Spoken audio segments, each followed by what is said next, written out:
You have to work to maintain your body and your family and your activities. So how do you work in this material world and still maintain a spiritual life? Yeah, that's good. Still maintain your spiritual life and not get caught up in all of the karma, the cause and effect of material activities. This is the science of karma yoga. So we're reading from Bhagavad-gītā Chapter 3. And we're going to start where we left off last week with text 15, because text 15 is so important that we could spend a whole Sunday satsang just talking about it. Karma brahmodbhavaṁ viddhi brahmākṣara-samudbhavam tasmāt sarva-gataṁ brahma nityaṁ yajñe pratiṣṭhitam. Regulated activities are prescribed in the Vedas, and the Vedas are directly manifested from the Supreme Personality of Godhead. Consequently, the all-pervading transcendence is eternally present in acts of sacrifice. Okay, so people ask us, well, where is God? Can you show me God? I want to see God. Do we give them a little pill? No, that doesn't work. Maybe you see some hallucinations or some weird mental visions or something like that, but you won't see God. Why? Because as long as the focus of our consciousness is ourselves, as long as the focus of our activities is ourselves, then we are caught up in the network of material cause and effect. The way out is sacrifice. A sacrifice doesn't mean that, how can I say, the usual connotation of the word sacrifice is that we have to give up something that we really enjoy, or flog ourselves with barbed wire or something. Nettles. Nettles in your underpants or something like that. It's not like that. Sacrifice in the context of Vedas means that we offer the results of our work to God. It's so simple. You go to work, you get paid, you take the money, and you do some service for Krishna. You give a donation to the spiritual master or to the preaching mission. You buy deities and make a temple in your home. Offer your food, offer your clothes, offer everything. Before you enjoy, Krishna enjoys. That's the meaning of sacrifice. And after sacrifice, then we can enjoy the remnants. So it's so nice. Because Krishna, he doesn't exactly accept the objects that we offer in sacrifice.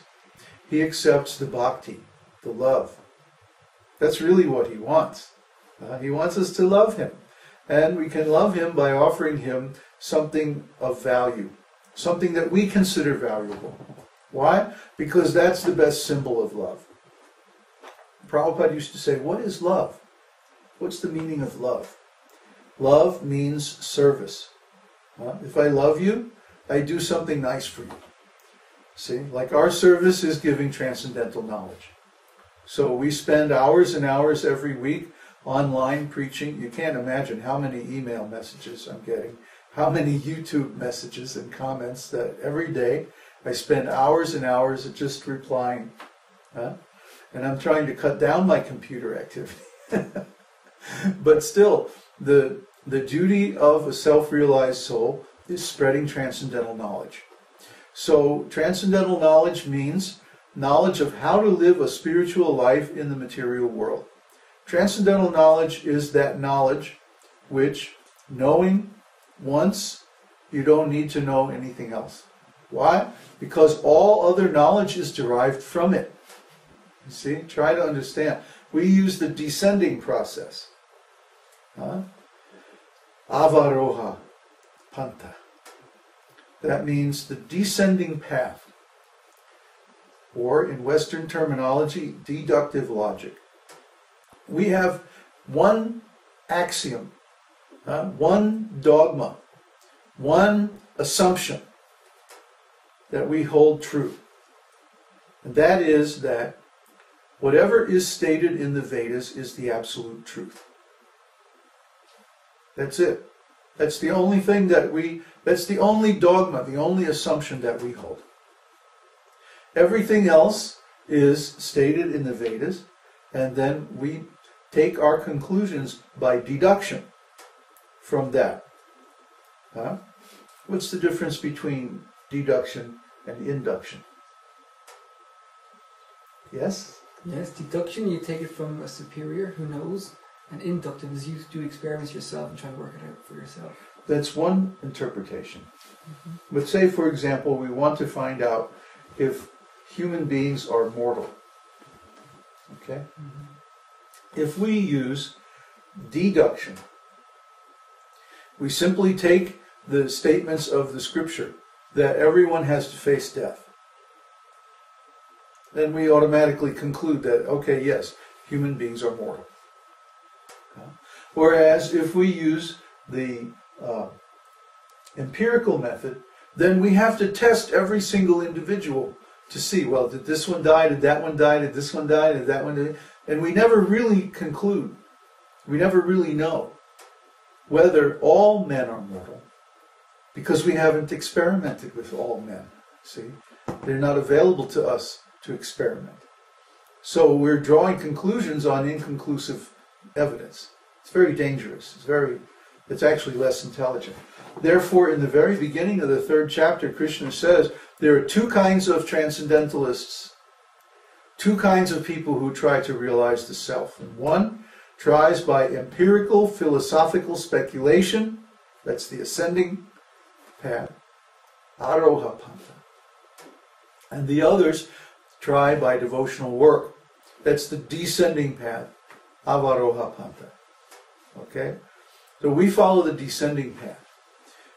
If the instruction is given in the Vedas, then we simply accept it, and we don't have to do all this bothersome experimental work and philosophical speculation and all that stuff.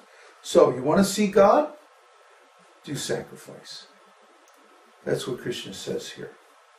Regulated activities are prescribed in the Vedas. Regulated means you follow the regulations. We follow 4 regulations.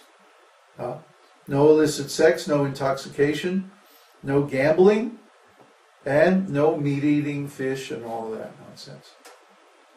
And by following these 4 regulative principles, and the other regulative principle, of course, is always remember Krishna and never forget Krishna. So the best way to remember Krishna is by chanting his holy name.